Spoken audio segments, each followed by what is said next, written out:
আজকে তারা রিলেটিভ, তাদেরকে সম্মান না করলে তারা কখনোই, তুমি জামাই, জামাই মানে আপন ছেলের মতো।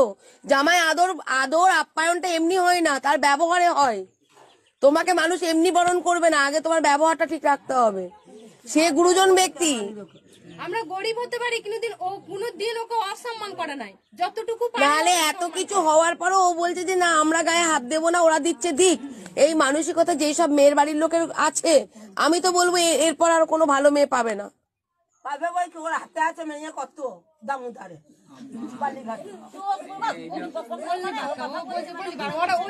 ও ঠাকমা যা বলছে বলুন। ঠিকই বলছে, মেয়ের জন্য পাল্লায় পড়ি তো এরকম করেছে, খেতে দিয়েছে।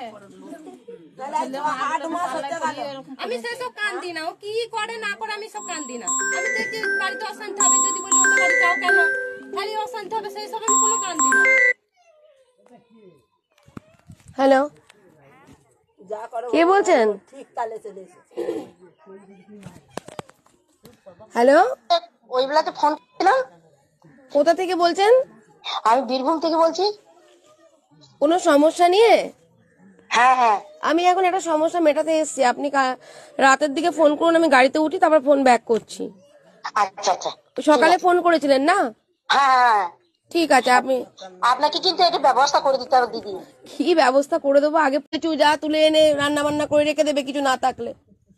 গরিবের ঘরে কি হয়, শাক পাতা কচু কিছু নিয়ে রান্না বান্না করে রেখে দিতে হবে।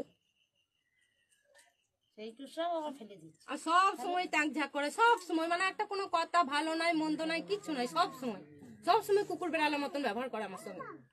সন্তানদের সবকিছু ইয়ে করতো না, সন্তানদের গায়ে হাত দিত।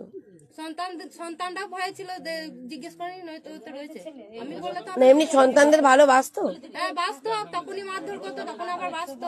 ও আচ্ছা আচ্ছা। ছেলেরাও ভয় করতো বাবাকে কিছু বলার, মানে ছেলেরাও ভয় করতো। না, সেটা বাবা মাকে ভয় করে সেটা না, কোনো কিছু চাইলে আমাকেই বলতো। তোমাকেই বলতো। সেটা তুমি যখন তোমার স্বামীকে বলতে ওটা এনে দিত? না, ওকে বলতাম না আমি ভয়ে। ও ভয়ে বলতে না। ভয়েই বলতাম না। আমি আমার যতটুকু সামর্থ্য থাকতো আমি ছেলেদের মেটাতাম। তুমি কি করো? কিছু করতে? না, আমি কিছু করি না, কিন্তু এই লক্ষ্মী ভান্ডার পেতাম, বাবারা দিয়ে আসতো। আচ্ছা হাতে আচ্ছা সেই আচ্ছা। পয়সাটুকু নিয়ে ইয়ে করতাম। ও কাজ করতে পারতো না, আমার বাবা গাড়ি করে আমাকে চাল দিয়ে এসছে, দোকান দিয়ে এসছে। আমাকে প্রায় আমার বাবাই বেশি টানতো। বাসে মুড়ি পর্যন্ত দিয়ে এসেছে, ময়দা সব। আমার বাবা যা হেল্প করেছে না, এত গরিব থেকেও ও অন্য ছেলে হলেও কিন্তু একজনাই হয়ে যেত ওই জায়গায়, অন্য ছেলে থাকলে। বাসে আমি তো মুখে মুখে বলছি, সেখানে বলুক যে না দেয় নাই করে নাই। ধরো তুমি বলেছো ওকে যে তুমি আগে ভালো হও, তারপর তোমার সাথে সংসার করবো। এই ভালোটা কি চাই?